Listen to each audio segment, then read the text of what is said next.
Well, Mr. Speaker, where shall I start? First of all, let me just take a look at this. If I can recollect some memories in this body, this bill last session passed out of both houses and was vetoed by our fine governor. Okay? The stakeholders that we had in this bill that I have been working with during that time and across this session started working soon after that veto with the governor's agency, I believe that's the Department of Natural Resources, to address the concerns raised. Between September 2022 and November 2023, they met 6 times to craft changes to this bill. Our stakeholders also met with the Midwest Environmental Advocates, Clean Wisconsin, and Green Fire from October 2023 to December 2023 in order to respond to their expressed concerns. In December 2023, our stakeholders returned to the Department of Natural Resources for 2 more meetings to further discuss changes. Why? Because we want a bill that can go to the governor's desk and be signed. Oh, and by the way, there are 3 communities that really want this bill passed: Racine, Sheboygan, Green Bay. The last time I looked, I don't think those are all Republican-led cities. Thank you. So let's start taking a look at really what's going on. As people have mentioned, the bill was on the calendar last week and was set aside. Why? The reason was the day that the bill was to be voted on, the stakeholders were meeting and asked us not to pass the bill so that they could look at more changes that were amenable to the DNR. That is why the amendment was crafted this week, given to us late yesterday, and we put it in the system this morning. The amendment comes from those that are involved in trying to get this bill done. Now, let me read a couple of things that I think are very important to understand about this bill. Okay?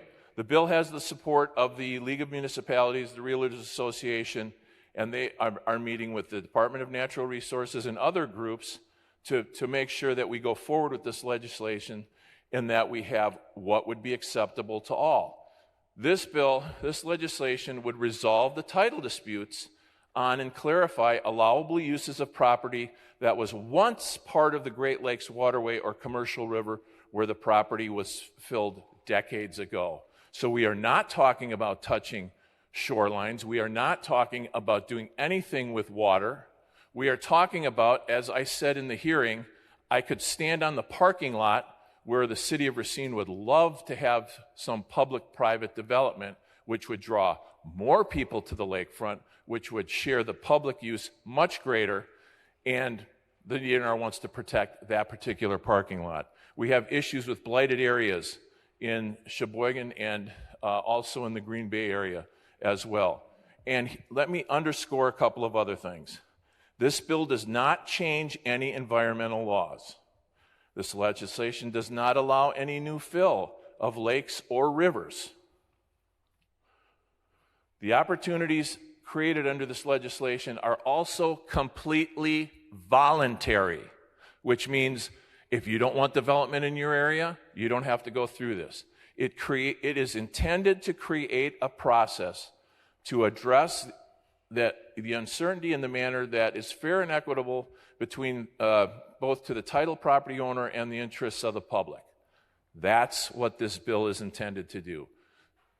We are working diligently to find a process to run this through the DNR so that the governor will sign this, because those communities I just mentioned are ones that really want this passed. So as far as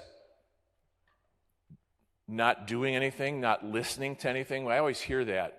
Well, maybe there are stakeholders. They could have invited you. I testified in a committee. My door is always open. I guess maybe it's not open far enough. But I'm accessible. I'm here usually 3 days a week. I do have phones.